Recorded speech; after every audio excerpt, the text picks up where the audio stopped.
අයිබෝවන් සුබ දවසක් සනි අපොන්සු සමග YouTube නාලිකාවට මම සියලු දෙනාම සාදරයෙන් පිළිගන්නවා. අද අපි කොරියානු සංචාරයේ 4 වෙනි දවස. ගොයෙන්චු වල උදයාහාරයෙන් පස්සේ අපි අපේ සංචාරක කණ්ඩායමට එකතු වුණා. අද අපි කොහෙද යන්නේ? අද අපේ ගමනාගමනය වන්නේ ගොයෙන්චු සිට බෝසොන් දක්වා ගොස් එතනින් සංචෙන් හරහා යේසු දක්වා යාමටයි.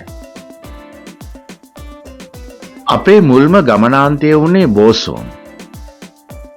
බෝසෝන් වල අපේ මුල්ම නැරඹුම වන්නේ බෝසෝන්හි විශේෂ හරිත තේවත්තක්. ලංකාවේදී තේවත්තු දැක ඇති අපට මෙය අමුතුම අත්දැකීමක් නොවී තිබුණත් කොරියානු සොබාදාමේ හදවතේ පිහිටි මේ තේවත්තේ රූමත් බව අපව මනමත් කළා.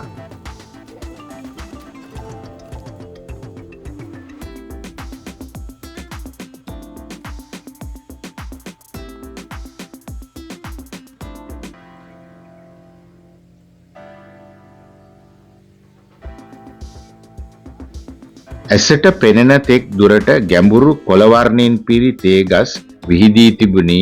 කොරියානු කඳුකරේ මනෝහරත්වය මිනිත්තු ගණනක් නිරීක්ෂණය කිරීමට මොහොතක් හෝ අහිමි නොවිය හැකි ලෙසටයි.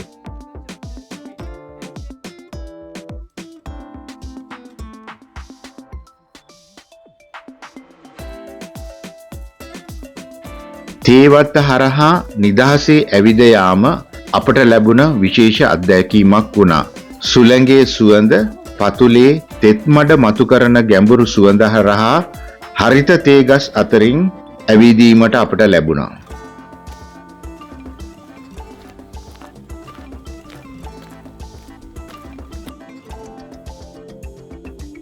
මෙහිදී හරිත තේ කෝප්පයක රසයෙන් රසවත් වූ අප එහි සුවඳ හා රසය දවසේ තවත් මනෝහර මොහොතක් කරා ගෙන ගියා. හරිත තේ අයිස්ක්‍රීම් එකක රසය විඳීමටත් අපට ලැබුණා. බෝසෝන්හි මේ තේවත්ත සංචාරකයන් විශාල ලෙස පැමිණෙන ස්ථානයක් වුවද සාමකාමී නිදහස සොයාගත හැකි පරිසරයක් මවනවා.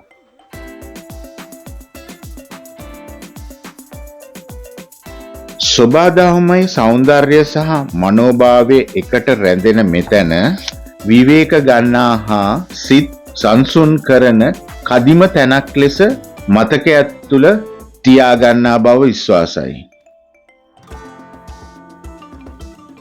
හරිත තේ නිෂ්පාදන භූමිය නරඹා සම්පූර්ණ විවේකමත් මනසකින් යුතු වූ අප වෙනුවෙන්ම සූදානම් කර තිබූ රසවත් දවල් ආහාරයක රස විඳගත්තා.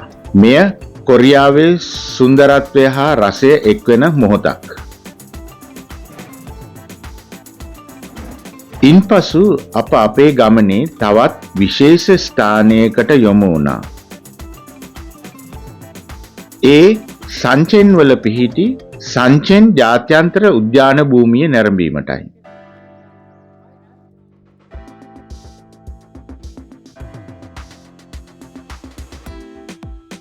විශාල භූමි ප්‍රමාණයක පිහිටි මෙම උද්භිත උද්‍යානය විවිධ රටවල් වලට අයත් විලාසිතාවන්ට අනුව සැකසුණු කුඩා උද්‍යාන ගණනාවකින් සමන්විතයි.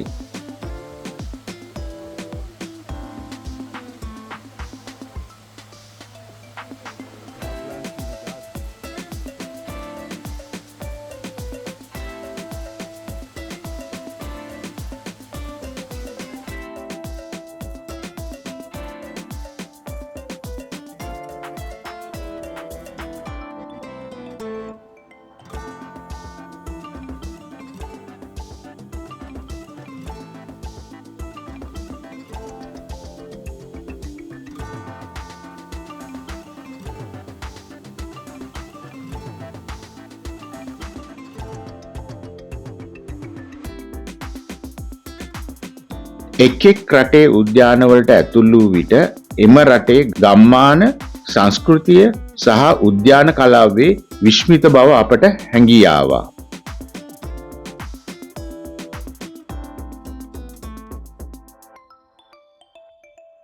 උද්‍යානයේ විශාලත්වය නිසා ප්‍රධාන දොරටු සොයා ගැනීම අපට හුඟක් අමාරු වුණත් අත්දැකීමත් සමග ගමන තවත් විනෝදජනක වුණා.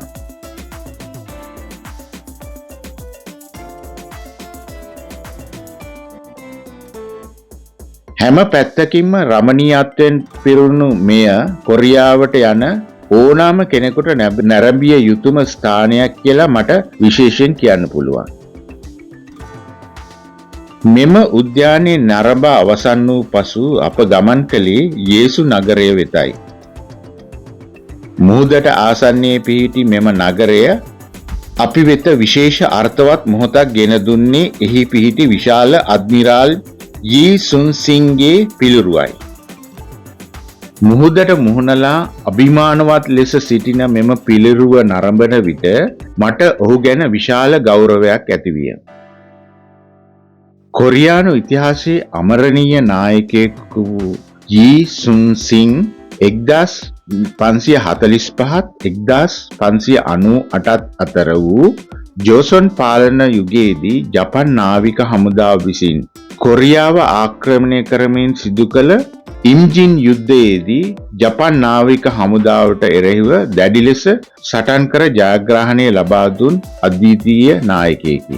මේ නිසා ඔහුව යේහෝ යන ගෞරව නාමයෙන් හඳුන්වනු ලැබේ. ජපන් හමුදාවට අයත් නැව් 123ක් සහිත නාවික බලය නැව් 13කින් පමණක් සටන් කර මියොන්ජෑන් සටන දිනීමට ඔහුට හැකි වුණා. වර්ෂ 1958 දෙසැම්බර් 16 වෙනි දින නිර්යෑන් සටනේදී ඔහුට වෙඩි වැදී මිය ගියද ඔහුගේ අවසාන ඉල්ලීම වූයේ ඔහු මිය ගිය බව ජපන් හමුදාවට දැනගැනීමට ඉඩ නොතබා සටන නොනවත්වා ඉදිරියට රැගෙන ගොස් ජපන් හමුදාව පළවා හරින ලෙසටයි. මේ සියල්ල සිහිපත් කරමින් මුහුදේ සුළඟ මාගේ මූණ තෙත් කරද්දී මෙය ඊතා හැඟුම්බරව හැඟුණි. මෙහි විශේෂ ගෞරවයක් හිමිවන්නේ ජියෝබක්ෂන් නෞකාවටයි. කැස්බෑ නෞකාව ලෙස හැඳින්වෙන මෙය 16 වන සතවර්ෂයේදී ජපන් ආක්‍රමණවලට එරෙහිව කොරියානු හමුදාව විසින් භාවිතා කරන ලද විශේෂිත යුද්ධ යාත්‍රාවකි. ජියෝබක්ෂන් නෞකාව නිර්මාණය කළේ දක්ෂ නාවික රණසූර යී සුන් සින් ජනරාල්වරයායි. එහි වහලය ලෑලි වලින් ආවරණය කර තිබීම නිසා සතුරාට නැවට ඇතුල් වීමට නොහැකි විය. මකරුකු ආකාරයේ නෞකාවේ ඉදිරි කොටසින් සල්ප දුම ගසමින් සතුරාට නැවෙහි දර්ශනය මගහැරීමේ උපකාරයක් ලෙස භාවිතා කරමින් සටනේදී අසමසම ප්‍රතිලාභයක් ලබා ගත්තේය. මෝටාර් හා වෙනත් ආයුධ මගින් ජපන් නාවික හමුදාවට දැඩි හානි සිදු කිරීමට මෙයින් සමත් විය. අද යේසු නගරයේ සංචාරකයන්ට ජියෝබක්ෂන් නෞකාවේ සම්පූර්ණ ප්‍රතිනිර්මාණය දැකීමට හැකිය. ප්‍රදර්ශන මධ්‍යස්ථානයේ නෞකාවට ඇතුළු වූ විට එහි යුද්ධ කුටීර, ආයුධ හා නාවික ජීවිතය පිළිබඳ විස්තරාත්මක දැක්මක් ලබාගත හැක. එමගින් 16 වන සතවර්ෂයේ නාවික තාක්ෂණය හා යුද උපාය මාර්ග පිළිබඳ සජීවී අත්දැකීමක් ලබා ගැනීමට පුළුවන්.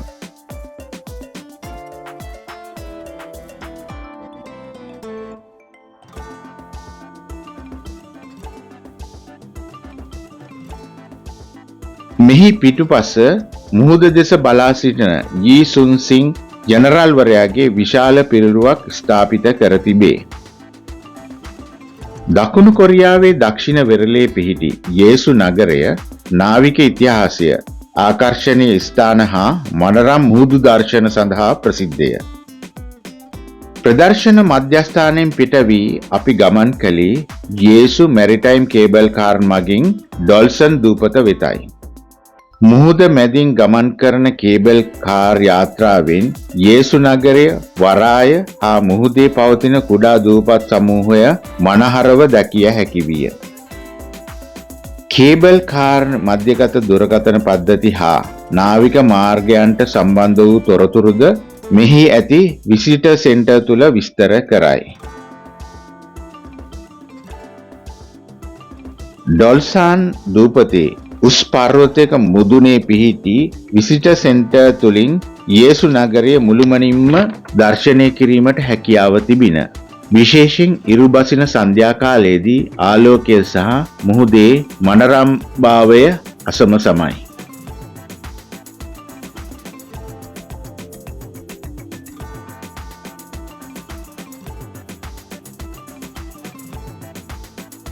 අද රාත්‍රියේ අප නවාතැන් ගන්නේ යේසු රමාදා ප්ලාසා හෝටලය.